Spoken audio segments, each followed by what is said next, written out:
Thank you very, very much for tuning in to Good Times Radio TV. I'm your host, Jimmy Lisiaga. Very glad to be here. We have my great brother, Mr. Arthur Lisiaga, behind the camera. Arthur, love you, man. We are here today with Mr. DJ Ollie V. DJ Ollie V, what's going on, man? What's up, Jimmy? I'm doing great. You? Awesome. Good. Awesome. We just had you on the radio, on WRSE, so thanks again for being on. So now we're going to talk to Ollie about all of the different DJing equipment that he uses, and how he kind of gets that that magic sound happening. So, Ollie, first question I've always had is, you have two disc panels here. Yeah. Now, why are there two? Well, typically what you're doing, actually this has probably been this way since radio broadcasting has occurred.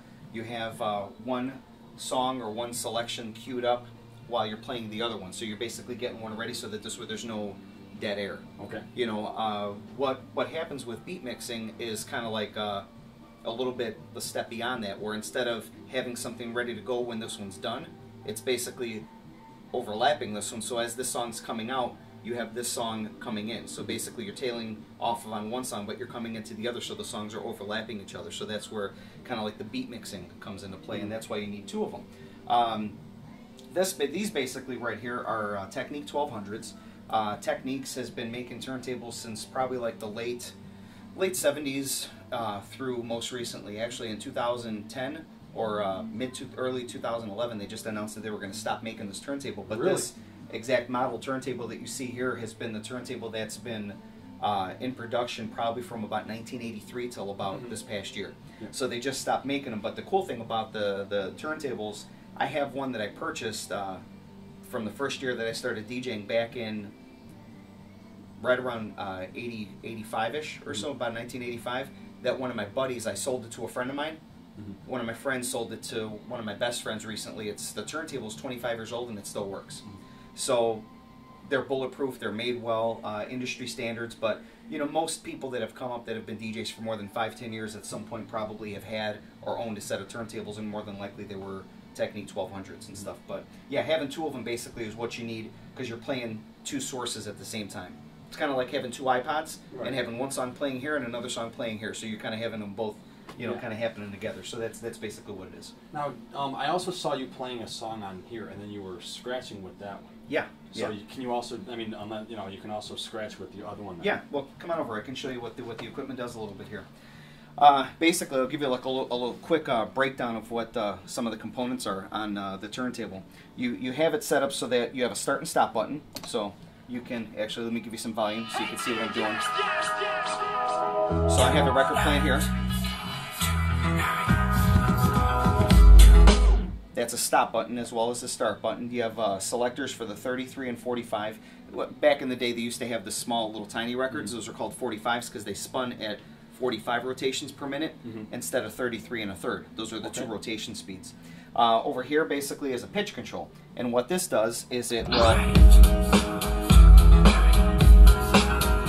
add 8% pitch. Once again, I find myself with my friends. Or give you negative 8% pitch. So basically, this is the pitch control. Pitch control. So whenever you see DJs, going back and forth, the way that I have the turntable set up right here is kind of like hip hop or battle style. Okay. It's kind of a smaller table, but it's actually more comfortable just for playing around with the records and for scratching, because the tone arms are out of the way. But the pitch control is basically up here, so you can speed up the record. Over here, you were talking about the scratching and the sound effects. Right. Basically, I'll explain a little bit about the mixer here. The mixing board, you have a crossfader right here. The crossfader basically goes from when it's on this side, you're playing this song. When it's on this side, you're playing this song. And when it's somewhere in the middle, you're playing both sources at the same time. Okay. So what I have on this side is a little sound effect. And I'll introduce you a little bit to the software in just a minute. But basically what we have is a sound effect on this side, and you don't hear it? Right. So when you move the fader over, all it is, it's basically just allowing you to hear what's happening on the opposite side. So when I'm playing this, the fader's over here, you don't hear it. So when you do a combination of the two, basically what you're doing is you have, and actually this is kind of where the software helps a little bit, because it gives you a bit of a visualization. If you take a look up here, you'll see that I have a certain section of the sound effect highlighted.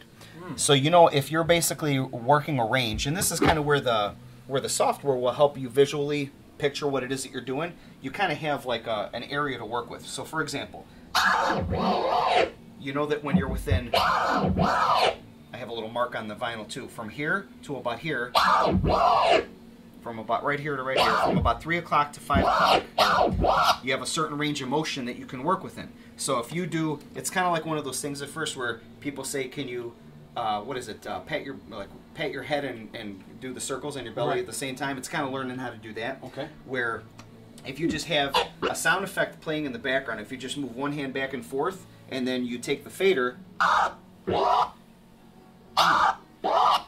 and you're introducing the sound, you're just kind of cutting it in when you want it to, but it's learning the coordination. It's kind of like the first time you played PlayStation or played the Wii and you needed both your hands to try to learn how to drive a car or something like that. You know, one's going to be for the accelerator, one's for the steering. It's basically the same thing. One is controlling the source of the sound, and the other one is controlling. Right on. Very simple hand motion, simple hand controls, but it's just a matter of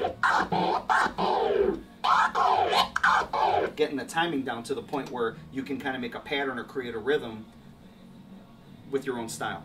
There's really no right or wrong way to do it. It's just a matter of what you kind of want to get out of it, really. You know what I mean? Some people love just doing a lot of work on the record where they're doing fancy stuff like that, and some people are real where they do all fader work. Now, what do you like to do? I like to do a little bit of both. Actually, for example, I'm right-handed. I prefer to have my right hand on the fader because that's where a lot more of the intricate fader work basically tends to happen. Matter of fact, I'll put the sound effect on both sides just to give you an idea of the differences between the scratch styles. So, for example, these are called, well, I call them stutter scratches. So these kind of scratches involve a lot more intricacy on the record hand.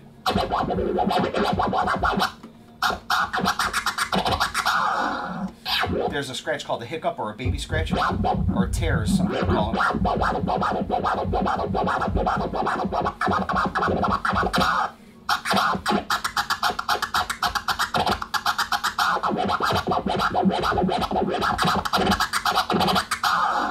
So those are an example of some right-handed scratches where a majority of the work is the actual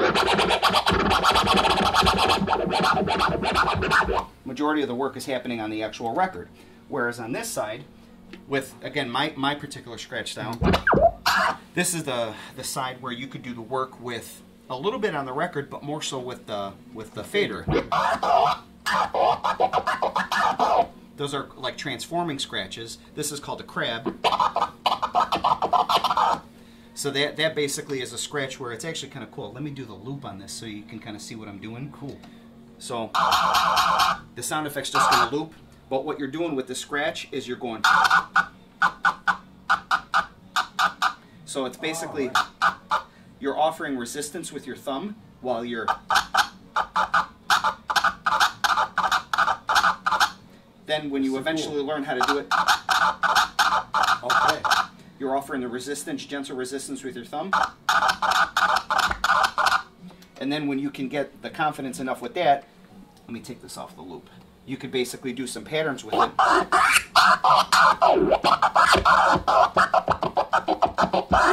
So you can play with it a little bit. You can do some transforming scratches.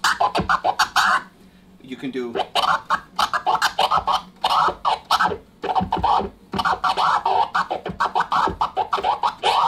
So you can do a little bit of the transforming, the crab scratches. There's probably 100 different types of scratches, but these are just a couple of them. So I like to do more of the fader work on this side and more of the hand work on the record on that side. So, kind of some scratch basics. As far as the software goes, basically what I'm using is old school technology as well as new school technology combined. This is industry standard stuff. If you go to any nightclub in the world, DJs are using Serato. There's actually, if you take a peek down here, it's not the prettiest setup. I just had to lay it down here because I didn't have a lot of room. This is actually a sound card, and it's a box where basically I have the inputs and outputs from the turntables and the mixer plugged into here. And what this does is it's basically tied right into the software, the Serato software. So what this does, it allows you to manipulate any type of MP3 file that you have. For example, let's grab a song here. Let's take a look here. Let's get something. Cool. Let's do it. People are gonna hate me for this one. Here we go. Party in the USA, right? Yeah, right. The cool thing about the software is that this is actually not a record of Party in the USA. I'm manipulating the MP3 file right on the vinyl. That's cool.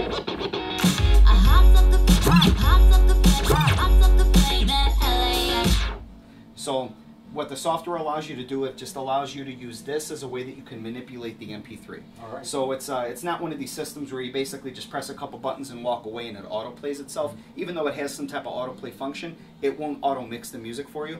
So what a lot of DJs like is that, you know, you could bring a small hard drive like this and have tens of thousands of songs in it versus having to carry, you know, 2 or 3 or 5 or 10 crates of records around with you for the sake of, you know, playing music for hours on end. So the software enables you to create subfolders. It's kind of like organizing your music in iTunes. You could basically break it down by artist, by genre, by band, by beats per minute and stuff if you're going to do like beat mixing and stuff like that.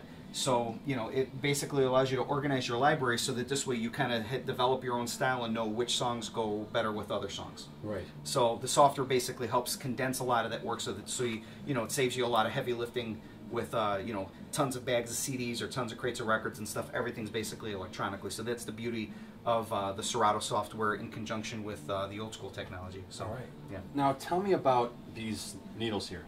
Sure. Do these needles work like other vinyl players where they run all the way down the record? Like, do you ever have to worry about putting it back to a certain point so it doesn't run all the way down? Well, interestingly enough, you have a couple different modes in the software that you can run.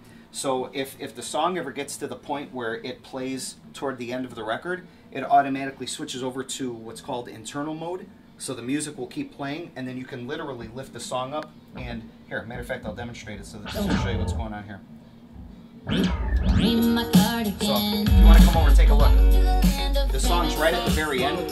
It's at the end of the vinyl. It's in what's called relevant mode right now. And what's going to happen is it's going to basically come toward right the end of the record.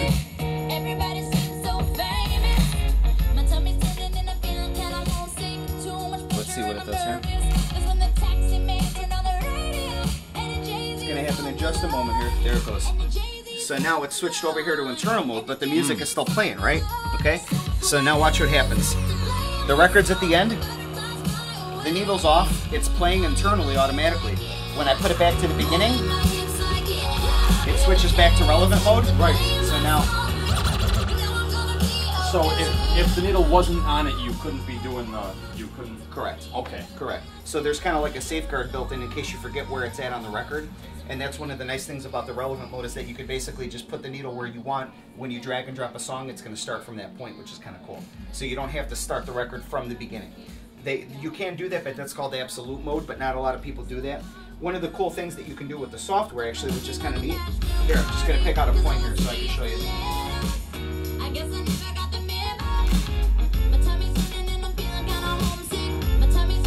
So now it's looping.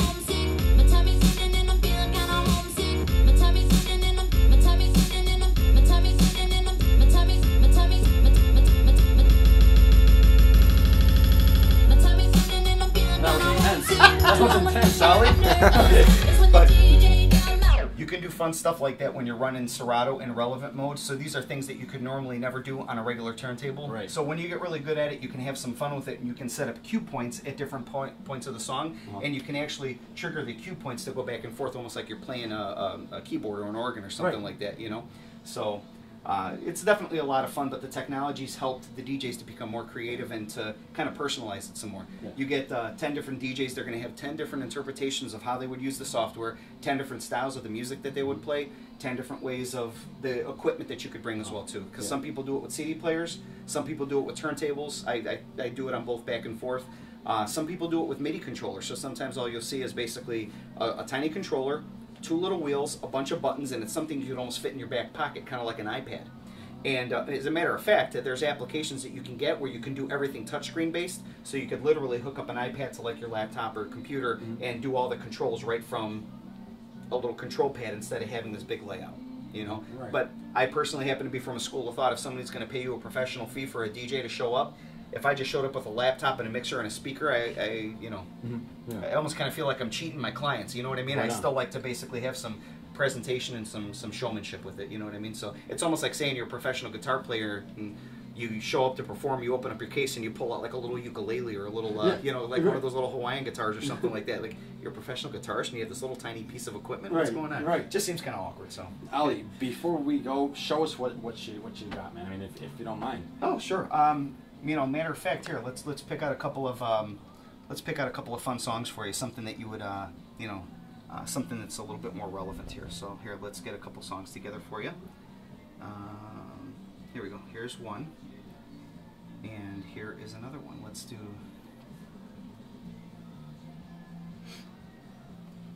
Ladies and Song gentlemen, too. Here we DJ go. Ollie V. We have some fun with it. Actually, I'm gonna skip along to a different part of the song here, so that this way we can kind of get to the fun stuff here. I had it on 45. Right.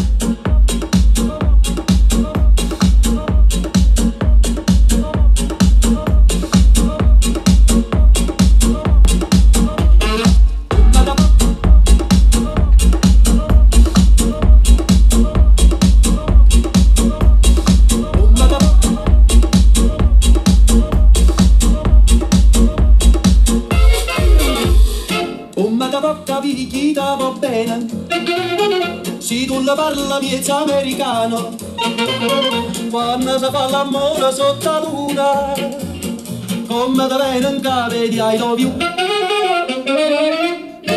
Papà l'americano.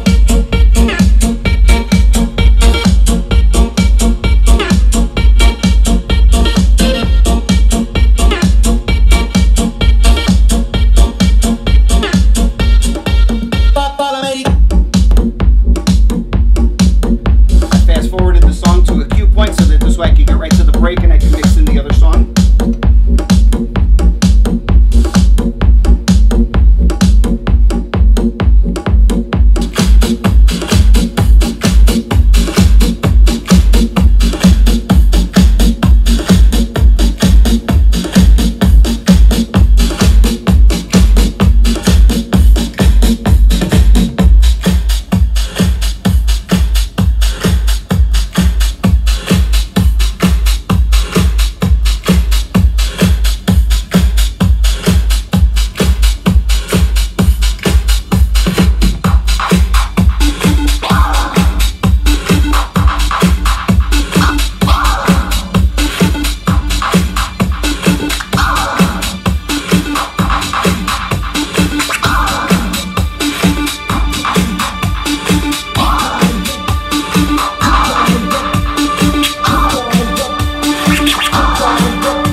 TV. Thank you all very, very much for tuning in. I'd like to thank DJ Ollie V for being here. Ollie, thank you so much, Thanks for having me, man. I appreciate it. Tell us where can people check you out? Where can people reach you? You could reach me at djolliv.com, or you could find me at djolliv@gmail.com, or you can call or text at 630-880-7000. All right, guys. Well, there you have it. My name is Jimmy Lisiaga, and this has been Good Times Radio TV.